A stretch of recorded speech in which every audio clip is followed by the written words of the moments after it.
네, 매주 월요일 시장에 대한 그림을 좀 그리는 시간이죠. 이종우의 특별한 시선입니다. 이종우 주식평론가 오셨습니다. 어서 오십시오. 예, 안녕하세요.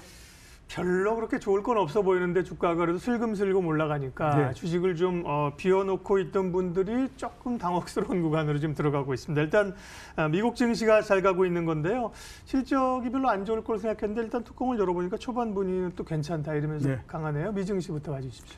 예, 그 실적 미국 주식시장은 뭐 아시는 것처럼 거의 사상 최고치 부근으로서 일단 도달을 네. 했고요. 그 다음에 나스닥이 굉장히 또 이제 강세가 되고 이런 상태입니다. 주가가 움직이는 것만 보게 되면 뭐 전혀 무리가 없다라는 생각이 드는데 그 중에서 이제 우려된다라고 하는 부분들을 한번 생각을 해보면 예. 지금 S&P 500의 그 PR이 23배 정도 수준까지 올라와 있습니다. 네. 2010년 이후에 두 번째로 높은 수준이에요. 가장 높은 수준은 위기가 발생하고 조금 있다가 주가가 이렇게 먼저 올라오면서 생겼던 국면이기 때문에 사실상 이번이 가장 크다라고 이렇게 봐야 될 것 같은데요.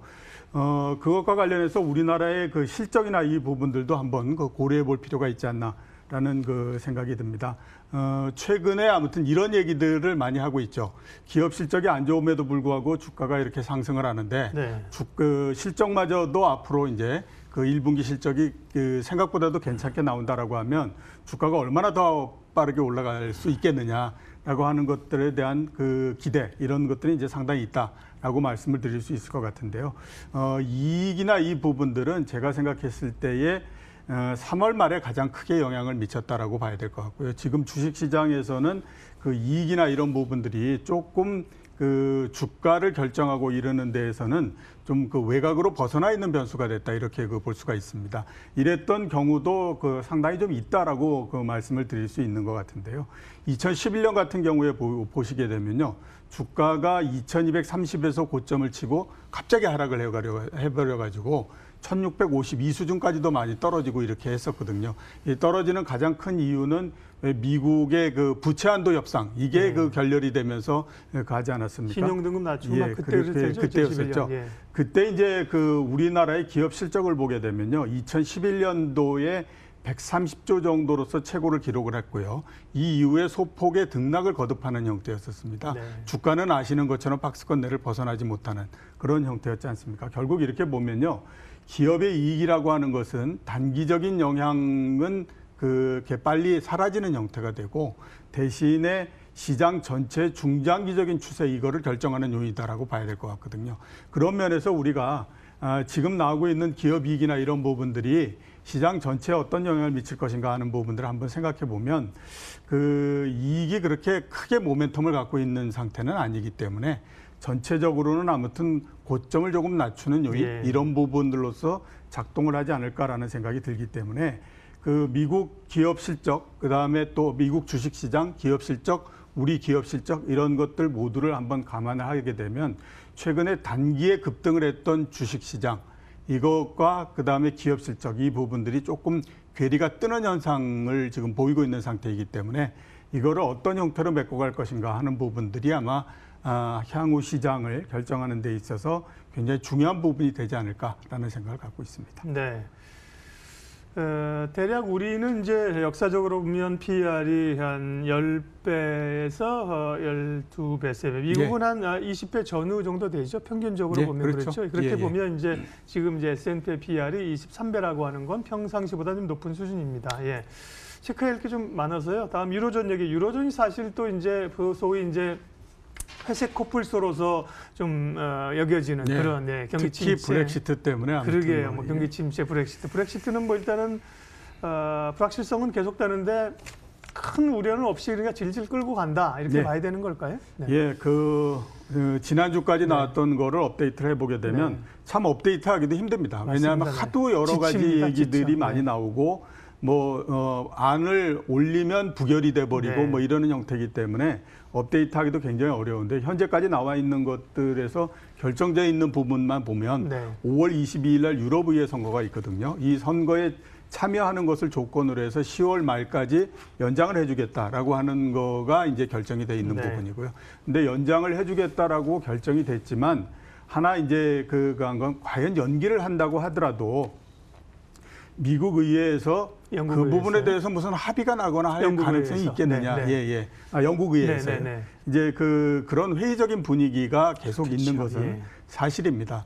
현재의 브렉시트는 워낙 오래된 재료이기 때문에 주식시장에 미치는 영향은 상당히 미미해져 있다라고 볼 수 있는데 최근에 영국 의회 그다음에 그 유럽 이런 것들에서 줄다리기를 하는 과정에서 우리가 하나 다른 부분들은 좀 생각을 해볼 수 있는 네. 그런 부분들이 있다라고 말씀드릴 수 있는데요. 우선 긍정적으로 보게 되면요. 이제 유럽에서 큰 나라 중에서 유로 체제에서 탈퇴하겠다라고 얘기하는 나라는 아마 거의 없지 않겠나라는 생각이 들어요. 그동안에 뭐 이태리가 나간다, 맞아요. 프랑스가 나간다 이런 얘기하지 않았습니까? 그런데 네. 워낙 집 나가는 게 쉬운 일이 아니라는 걸 영국이 그 하면서 난리가 나는 형태를 네. 보니까 야 이게 마구 얘기할 수 있는 건 아닌 것 같다라는 게 됐고요. 부정적으로 보면 영국뿐만 아니라 유로 체제라고 하는 것이 정말 얼마나 불안정한 상태에 있느냐 하는 것들을 한번 보여줬다라고 볼 수가 있겠죠. 그러니까 그 브렉시트라고 하는 것이 갖고 있는 영향 이런 것들은 이제 사라지는 형태가 됐겠지만 이런 긍정적 요인, 부정적 요인 이런 것들을 서로 엮어가면서 전체적으로 어떤 형태로서 영향을 미칠 것인가 하는 것들은 이게 이제 앞으로 진행 과정 속에서 그 영향이 계속해서 바뀌는 형태가 될 거다라는 생각이 듭니다.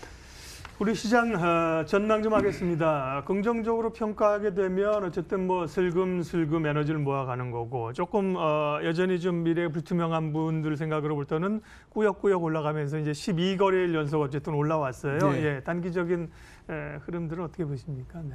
그 옛날에 기술적 지표 이런 거 많이 할 때에 투자 심리도 이런 것들이 있었지 않습니까? 그게 12거래일 중에서 며칠을 오르느냐 하는 것들을 하는 건데 현재 오늘 주식시장에서 하락하지 않는다라고 하면 투자 심리도가 100%가 되는 거죠. 그때의 그 70%를 넘으면 과열이다라고 얘기를 했거든요. 그러니까 100%면 이제 굉장히 과열돼 있는 형태인데 주가만 보게 되면 또 그렇게 과열된 것 같지는 않아요. 왜냐하면 지지난주에는 주가가 한 70포인트 넘게 상승했다가 지난주에는 연속해서 상승했음에도 불구하고 20포인트 정도밖에 상승을 못하는 형태여가지고 아마 그런 그게 되지 않았나라는 그 생각이 드는데요. 앞으로 이제 우리나라 주식시장 이런 부분들에서는 글쎄 제가 봤을 때는 앞에서 말씀드렸던 것처럼 어떻게 반영되느냐 하는 부분들일 텐데 지금 경기가 좋냐 나쁘냐 하는 것들에 대해서 여러 가지 얘기가 있지만 우려했던 것만큼 경기가 나쁘지 않은 것들은 사실이지 않습니까? 이렇게 경기가 나쁘지 않은 상태에서 주가가 20% 정도 하락했던 경우가 2000년 이후에 한 5번 정도 있었습니다. 2004년, 2011년이 있었는데 2011년은 앞에서 제가 말씀을 드렸고요. 2004년도에 생각해 보시면 알겠지만 중국이 긴축으로 돌아서면서 갑자기 하락을 해버리지 않았습니까? 이런 경우 있었고 그다음에 2006년이나 2015년 그리고 작년 같은 경우에는 금리 상승에 의해서 이제 그 주가가 일시적으로 떨어지는 형태였었습니다.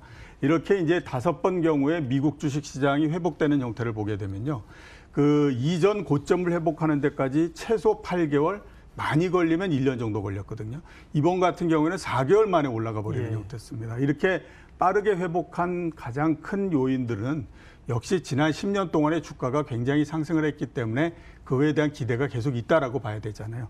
우선 앞으로 주식시장에서 방향을 결정하는 데 있어서 가장 중요한 부분들은 단기 급등했던 부분들의 부담, 이것들을 과연 어떻게 털어낼 수 있을 것인가 하는 부분들이고 두 번째는 새로운 모멘텀을 만들 수 있을 것인가 하는 부분들입니다. 그런 면에서 보면 둘 다가 그렇게 쉽지는 않은 과제다라고 볼 수가 있겠죠. 탄력이 조금씩 약해지고 하는 부분들에 조금은 주의하실 필요가 있다라는 생각이 듭니다. 네, 어쨌든 뭐 투자자들도 이제 그런 말씀하신 정황들을 알았기 때문에 사실 비중을 줄이더라도 다는 못 줄이는 그런 형국으로 지금까지 이제 온 겁니다. S&P는 사실 역사적 최고치에 근접했는데요. 우리는 사실 그에 비하면 회복한 게 아직 더디죠. 우리 2200이고 고점이 2600인데 뭐 가도 뭐라고 할 사람은 없으나 뭐가 또 올릴 수 있느냐는 좀 고민이고요. 이번 주 주목해 봐야 될 변수들 어떤 게 있습니까? 이번 주에는 환율에 전체적으로 좀 주목을 하실 필요가 있지 않나라는 생각이 듭니다. 달러 강세가 얼만큼 지속이 될 건가? 위안화 강세는 역시 마찬가지로 얼마만큼 지속이 될 건가? 원화가 지난주에 한때 1140원이 될 정도로 약세가 되지 않았습니까? 이 그렇죠. 부분들은 어떻게 될 건가 하는 것들을 이제 그 관심 있게 보셔야 되는데요. 환율을 관심 있게 봐야 되는 가장 큰 이유는 지난주서부터 중국 관련주들이 주가가 굉장히 많이 상승을 하고 있습니다. 네. 이유는 두 가지거든요. 중국 경제가 보니까 아이고 예상했던 것보다도 조금 나아지는 것 같은데라는 거 하나. 또 하나는 이제 많이 말씀드렸던 것처럼 무역 분쟁 이 부분. 또 하나는 환율 부분이었습니다. 위안화 강세가 되고 원화가 약세가 되다 보니까 이 부분들에서 중국 관련주들이 굉장히 이익이 많이 날 거다라고 하는 그런 기대, 이 세 부분이거든요. 결국 이런 주식들이 얼마만큼 더 상승을 해갈 수 있을 것인가 하는 부분들이 역시 이제 환율하고 같이 맞물려서 나온다라고 볼 수가 있기 때문에 환율 부분들에다 계속해서 좀 관심을 기울이실 필요가 있다라는 생각이 드는데 원화의 약세는 당장에 끝날 것 같지는 않고요. 가장 크게 우리가 관심을 가져야 될 부분들은 역시 이제 달러, 그다음에 또 위안화 이런 수준이 아닌가라는 생각이 듭니다. 네, 이번 주 이제 우리는 금융통합위원회가 있고요. 중국 또 우리나라의 이제 성장률 전망치, 미국 재무부 이제 환율 보고서가 이제 4월에 또 일정들이 있습니다. 예. 전반적으로 말씀하신 거 좀 종합해서 전략 좀 대응 전략 말씀해 주십시오. 예, 그 대응 전략은 크게 몇 가지로 볼 수 있는데 일단 재료 관련해서는 화장품이나 엔터테인먼트주 같이 중국 관련주 여기에다 좀 관심을 기울이실 필요가 있는데 이유는 앞에서 제가 말씀을 드렸죠. 그렇고요. 그다음에 실적 관련해서는 자동차 한번 보실 필요 있지 않나 싶습니다. 예. 작년도에 최악의 실적을 기록을 했고요. 이제 회복이 좀 어떻게 가능할까라고 하는 부분들이 있지 않나 싶습니다. 좀 주의를 하셔야 될 그 종목은 반도체 디스플레이 이런 쪽인데요. 4월 달에 굉장히 많이 3월 달에 많이 상승하지 않았습니까? 4월까지.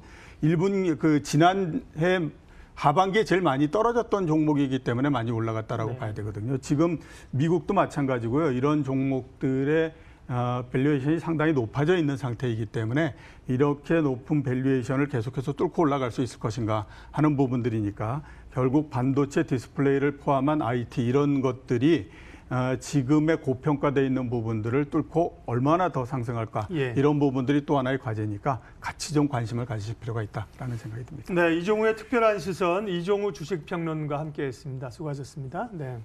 코스닥이 조금 약보합으로 전환했네요. 코스피는 10포인트 상승세 흐름을 이어가고 있습니다. 상대적으로 코스피가 강합니다. 주 초반인데요.